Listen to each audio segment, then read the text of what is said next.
Barry, just overall, what you think of the Central Michigan performance? Oh, sloppy. Yeah, there were some really good moments, but we were just way too sloppy and shot ourselves in the foot a lot. And just, to be honest with you, to some degree, some uncharacteristic mistakes,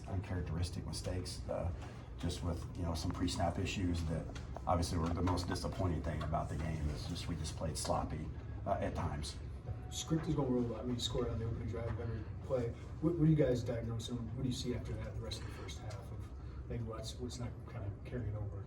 Oh, I don't think it has anything in relation to the script. Obviously we script, in between series too, like as far as what the plays are. And, in my mind, I kind of have a bank of them that we go with and talk through. And so I think sometimes maybe the familiarity of practice them a little bit more on the previous day in the flow, which we do. We try to get, a few of them to start the game out.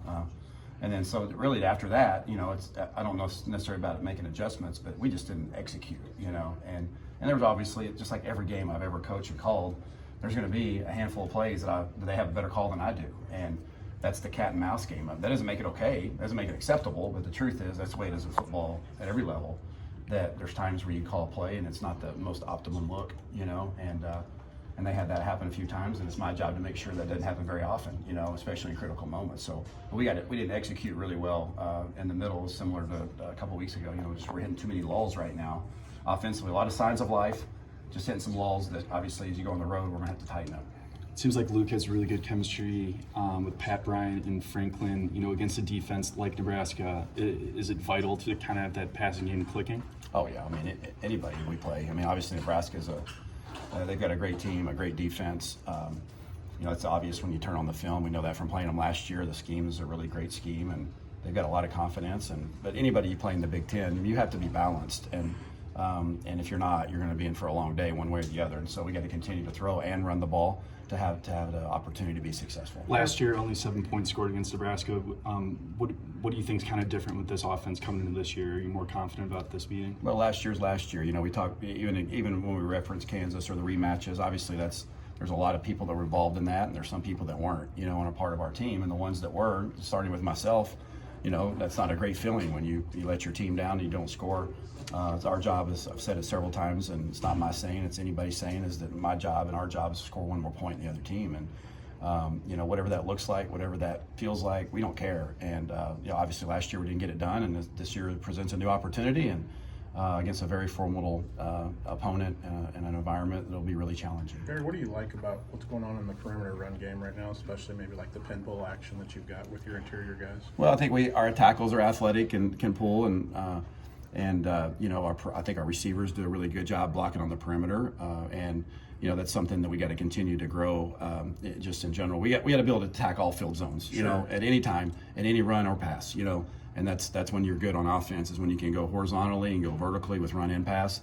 That's when you've got a good system, and we've been inconsistent in that regard. We've had flashes in those schemes that you're referring to, and we've got to be sharp in all of our phases and all of our schemes this week. Coach, when you're 3 games in, what can you learn about yourself just watching your own game film, and how does that kind of inform how you game plan for this week? Sure, that's a great question, because you think and the best way to find out about who you are is play games against good teams, and we have, and now we're about to play a great team, and on defense, overall just a really good team, and in particular defensively, as we go into my lens, as I look through the lens of it. This defense will be probably the biggest, strongest, fastest defense we've gone against at this point in the season. And so what I've learned is that when we execute, the good things happen. When I put my guys in good positions and we execute the way we're capable of, good things happen. Now, we're going to have to fight, scratch, and claw for everything we get, and execution will be at a premium this week. So that's the biggest takeaway for me, is like when we do things right, we put ourselves in good position, we can be really good on offense. When we don't, when I don't put them in good positions, we don't execute very well, we're going to sputter at times. What do you see? You guys want to run the ball better? Coach Wheeler just talked about that. When you go about troubleshooting personnel, playing, whatever, formation, how do you kind of go about it, and what are you seeing right now? Yeah, you dissect everything, right? You look at, through the first 3 games, what you've been efficient in, what's give you problems, and you reflect on the previous game and say, well, is this scheme related? Is it call related? Is it execution related? Is it personnel driven? All those things. So I could talk to you for an hour about how you dissect that, but it's our job to peel that back, to put our guys in the best position that they can be possible, to be able to execute and stay ahead of the chains and be efficient in our running game. We've had moments of that. We've had flashes of that. We've got to have more consistency there. What stands out to you about Nebraska's defense? Big, fast, strong. Big, fast, strong, confident, I think it's impressive to watch them play. And but our guys, our guys are going to be ready for that challenge. And they know it's a Big Ten battle on the road, and they know a lot of our guys know what that looks and feels like. The guys that are new to the program, they don't, but they're going to figure it out in a hurry. Their scheme is a unique scheme that gives people a lot of challenges in preparation, and they know their scheme well. And so, I think they got a lot of respect from already going into this game on who they are. I heard you guys practicing with that crowd noise, just for an offense and for your offense. What's it like playing in an environment like Nebraska's on Friday? Well, any road game, in our league presents that challenge. Now, obviously, I was at Nebraska a couple of years ago, and obviously their experience is unique to some degree, and super loud. I don't know if we can try to emulate the best you can, but we've got to be able to have a great deal of poise in that environment from start to finish, because we know it'll be loud, and it'll create a challenge. But fortunately for us, none of the people in the stands can make a tackle or cover anybody, and they do create an advantage there. Obviously, just like our people at home do. Our people have been phenomenal at home.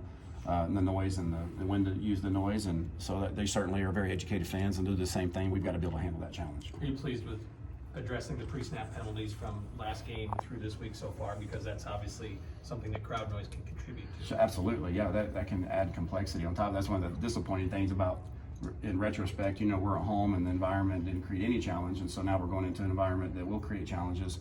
And I think our attention to that and our attention to detail and our focus on that has been phenomenal this week. But we got to carry that on tomorrow and the rest of the week, and then take it into the game and apply that. What's your message to the offensive line right now? Is you and Bart and Coach Bielema obviously want more out of the run game? What's your message to them? What do they need to do? Well, they're just like anybody else on our team, starting with me.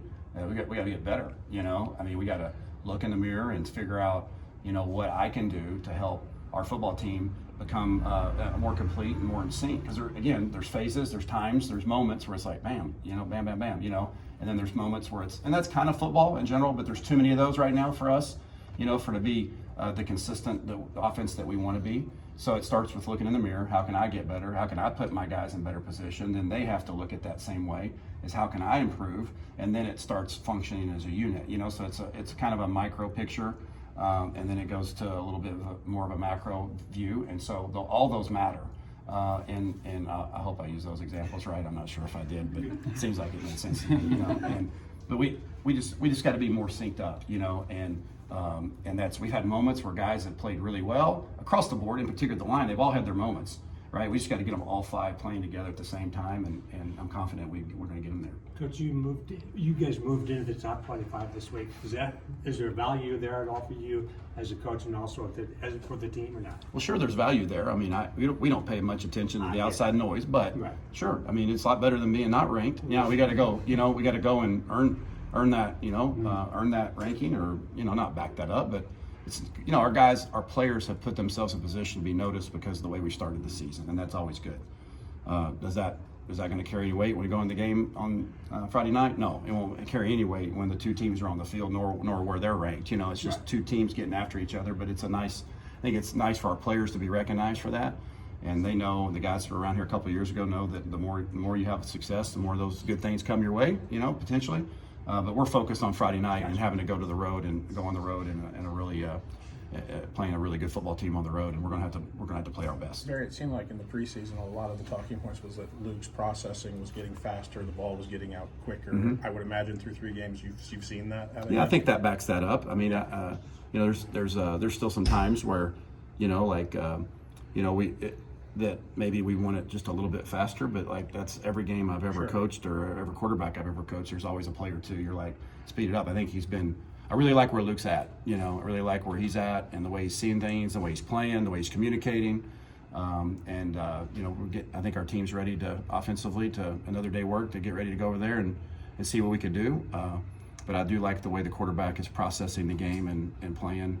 I think he's playing at a really strong level right now. So you have your top 2 wideouts playing really well, but how's that slot position evolving in your offense with Collins? I know you put Zakari in tag. Yeah. How's that group kind of evolving, and what it is in this offense? Have you noticed or kept track of how many different guys have been in the slot? I know you're asking me that a lot this summer. It's different with Isaiah gone, right? Right. Yeah, it's different. So you see, like I told you guys, you're going to see a bunch of guys in there. We'll continue to see that. So it's a mix and match of skill sets, and groupings on who goes in there. And I think we've got a bunch of guys that are capable of playing in there.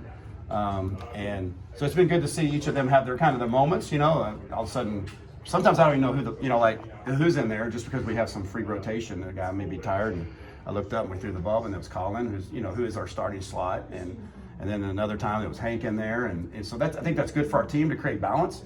And again, I can't brag on our wide receiver room enough as far as just the guys that have been there and been unselfish and just when they've had opportunities to make them, and we're going to have to make them Friday night now. I mean, this is a good, solid physical defense, and they got to show up again for us on Friday. As a coordinator, just the plays of the run pass selection's been pretty balanced so far. Just as a coordinator, I'm just curious, sometimes if you have to throw it 60 times, if you have to throw it 50 times, as a coordinator, do you pull the trigger on that?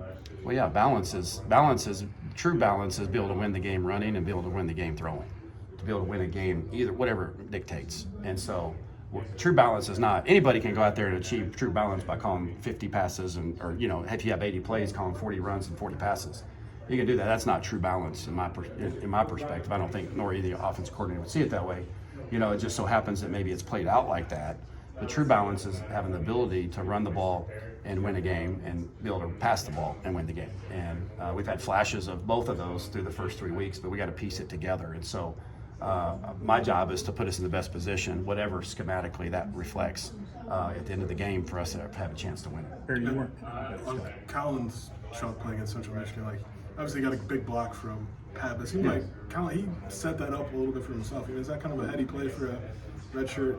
Yeah, he's shifty and he's very heady. That's one of the things that's been an advantage for him. He's got really good instincts and knows how to play the game. He's got really good timing as far as where the spots that he's in, when he's there, how he gets there, and so he continues to show that. You weren't here in 21, Barry, when Barge was birthed, but do you like what you're seeing out of Brandon Henderson or Clayton Leonard in that big package right now when you go to it? Yeah, I mean, obviously we've not been. When we lost Cole, we've been, at tight end position. We've had some different people in there and trying to continue to work and develop some depth there. And so obviously we wanted to get Brandon involved in the game and thought he did a good job in his role. And, he's a big guy that's athletic that we think can help our team. And he's got good hands too, he's got good hands. So that's one thing that's unique about him. Not a lot of turnovers given up by your offense. Obviously, Luke hasn't thrown a pick. What's been key for your offense so far?